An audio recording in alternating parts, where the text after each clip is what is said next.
Hello, we're back, and we are happy people, and we do discuss politics. Welcome back to Civil Discourse Now. I'm Mark Small, co-host with Paul Ogden.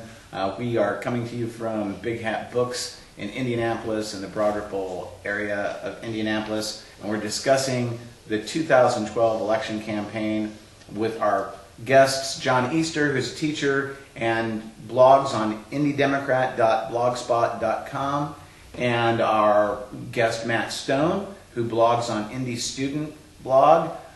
He ran for City-County Council in 2011 for Libertarian Party. First segment, we went through congressional districts. We've gone through the 6th. We're at the 7th.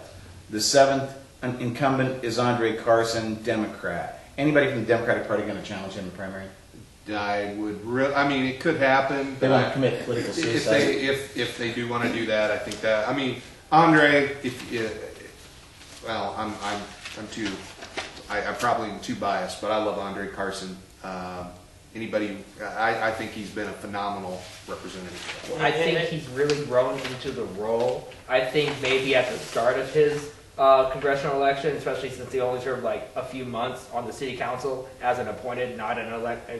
Did he win the election for that? He won. No, he was only on there for like 3 months. Yeah, but did he win that city council election, or no? Was he? So he replaced. He replaced Patrice Abdullah. Yeah, so he was appointed to the council for like a few months. He probably, arguably he should not have been elected, but I think he's really grown into the role. He's won quite a few elections since then. He's pretty popular in the district. People I've talked to say his congressional offices are well run, constituent services are going on really well. Sure. So, anybody who challenges him in the Democratic primary. And I would say, I know some Republicans would agree with this, I think he is the best candidate in pure candidate. If you want to look at a candidate and how good a candidate they are, as opposed to maybe being like official, he's the best candidate since probably Bill Hutton that's been in the district. I think he's better than his grandmother. I think he's better than Andy Jacobs. And talk of being a candidate. Well, and see, it kind of irks me because he was our congressperson, and I guess now he's not, so we won't be able to vote for him. It depends upon where the gerrymandering goes down our street. Well, just a real quick story about Andre. He earned my vote because I was for David Ortlicker in the 2008 special election, and or in the caucus, not the special election. But I was for David Ortlicker in that caucus, and he earned my vote after the caucus. Really, I switched from Ortlicker to Carson, voted for him in the special election. It was the best vote I ever had, and he knows that I was for Ortlicker. He's never held it against me. Yeah. And I have I have access to him that it's pretty cool to be able to call up your congressman. No, I've emailed his office and gotten responses. Yeah, former blogger Chris Warden now works in the congressional office right now. He does his own Facebooking, so I think that's pretty cool. Pretty impressive. Talk about the Andre's a district. great guy. We have established that Congressman Andre Carson is okay. Let's talk about how this district has changed. Okay, just a second. Let me run through the other candidates. Anticipated are Steve Davis, who's retired these are Republicans. Retired Southport Chief of Police and ran for sheriff in 2006 and 2010. Tony Duncan, who's a construction project supervisor and Army veteran and ran in 96 and 2000. Wayne Harmon, who's a probation officer, Marine veteran and 2010 candidate. J.D. Manier, who's a software developer and Christian ministry activist. And then Libertarian is Jason Sharp, and an independent is Emoja Ajabu, who's minister and community activist. But 3 other Republicans that we were discussing between segments, Carlos May is a possibility, Republican. Ran before. Yeah, it depends upon where the lines are drawn on the redistricting. He's solving it. Marvin Scott, who's not just frequent candidate, but perennial candidate, and then Jeff Cardwell. I should point out that Marvin Scott is also, although he's a perennial candidate, he almost always wins the nomination, even when he's not slated. Okay, now you wanted to talk about how the district has changed. The district, they made some changes to the district. They made, instead of going all the way to the northern part of the county. It now is farther south, in particular in Washington Township, runs along Kessler Boulevard. It goes a little higher north when you go into Pike Township. But they've substituted the southern part of the county. So they took, which is a more Republican area. so they took Democratic votes away and added Republican votes. Added some, but some of the people are talking about it's a 50-50 district.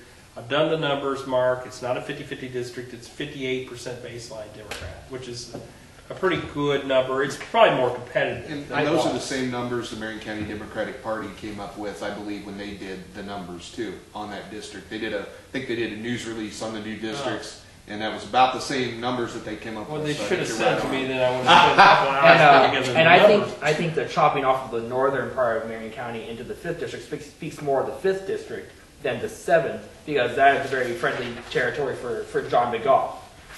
So that probably speaks more about Dan Burden Or Susan Brooks. or Susan Brooks, and then what it says about Andre Carson. And as much as I love my congressman, I do think that having the south end of the district does mean that if you get the right Republican to run, it could be a very interesting race. Not necessarily one that could swing, because you remember Julia Carson usually got about 53% of the vote. I think the right Republican could probably pull Andre down a little bit, especially given the controversial comments that he made on race and things like Yeah, that. And we'll see how that plays in. I mean, that was unfortunate. I belong that I was disappointed with that, and I still am. But I was able to express that to my congressman. That's pretty cool. One of the things that I do notice about Andre Carson's numbers is Julie Carson actually ran below the baseline, which meant that there were Democrats voting for the Republican.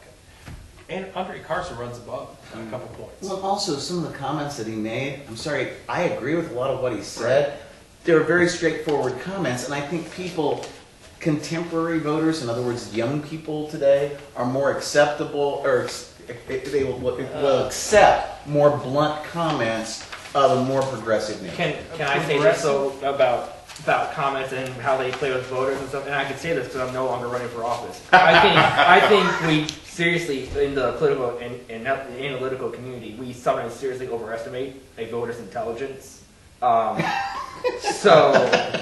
Well, I think H.L. Lincoln said, so- nobody ever lost money by underestimating the intelligence of the American public. So, I mean, you play radio ads or you play television ads the last 2 days of the campaign, and that could really affect someone's mindset, because that's when they're deciding their vote. They're generally for whoever who haven't already decided their vote. Especially for They're Tea walking Partiers into on the south side of Indianapolis, of which there are a lot. And one more comment, and then we'll move to the 8th district. I just really am tempted to just once walk into the polling place, and as I'm standing there before the little boothette, about to fill in just pull out a coin, toss it, look, and then nod and fill something in just to get a reaction.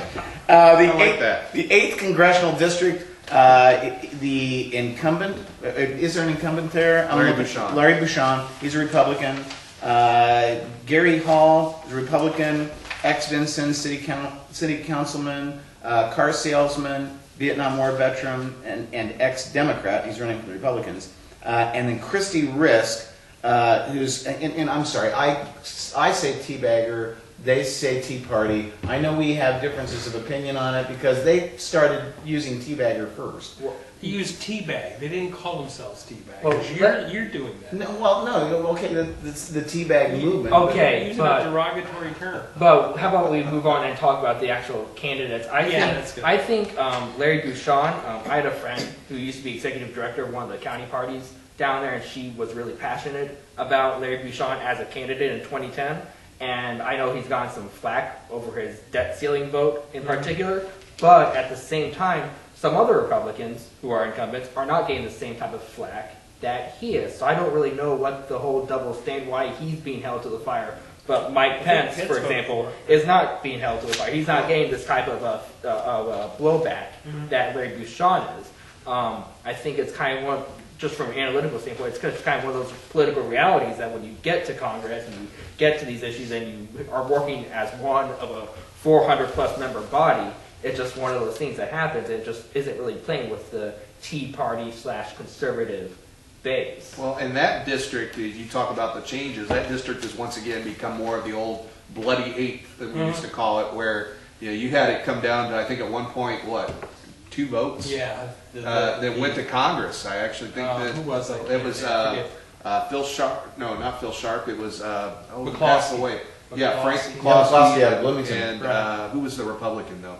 I'm just totally spacing Well, on the he's Republican. gone into the past because he lost. Right, Those 2 votes, and he's probably got a public building name. but it is a bloody eighth. We Right. saw Brad Ellsworth come and upset John Hostetler, although it wasn't much of an upset. But if you look at the district, the way it was laid out, then it was an upset. I was actually, my biggest surprise is that Brad Ellsworth didn't jump in again in the 8th district, because I think it says a lot about how he felt about his support in the Senate race that he didn't jump back in, because I would have thought that Ellsworth would have been a great candidate for that 8th district again. Yeah, Well, Bouchon won 57-37 in 2010, but I think this district's gotten closer. I agree with you, John. I think it still leans Republican, but it's a district that the right Democrat, like Dave Crooks. And that, I was going to say, Dave Crooks is an ex-state rep and radio station owner. He's a radio station owner. He's got access to broadcast media. And folks, and he's former state rep as well, and he's very popular. A lot of people have gotten behind Dave Crooks, so I think it'll be an interesting race there in the 8th. And the 9th,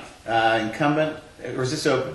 No, it's Todd Young's seat. Yeah, Todd- I think it will be Todd- on election night. Okay. It's changed a lot. The Democrats who have announced so far are Jonathan George, who's retired U.S. Air Force Brigadier General and ex-National Security Council member, and Robert Winningham, Economic Development Executive and ex-Congressional aide. That's a great resume, but with the way the 9th's drawn now, I just don't think it's possible. It I think came it's further more north, and Republican it's gotten than- Johnson, it's got Johnson County and Morgan County. I mean, it's that's where they have elections in May. I know one of the Southern Indiana bloggers, I think the guy who does Hoosier Pundit, was not very big on Todd Young during the primary, but he seems to have taken his rhetoric down a bit ever since he did become a congressman, and probably no serious challenge there. So right now it's 6-3 Republican, Correct. Democratic. Probably and 7-2 after the election. It's going to be 7-2. So I would say. you'd say Walorski's going to take the second. I would imagine, I know that. Depending on what happens in the 8th, I think. could be Yeah, said. the Democrats could upset in the 8th. They have a good year. Okay, so these are not written in stone No, predictions. and we won't go back and edit these. We will not go back and edit anything. So that's been the effect of the redistricting. That's what we're looking at in the congressional delegation. That's the end of this segment, and we'll be back.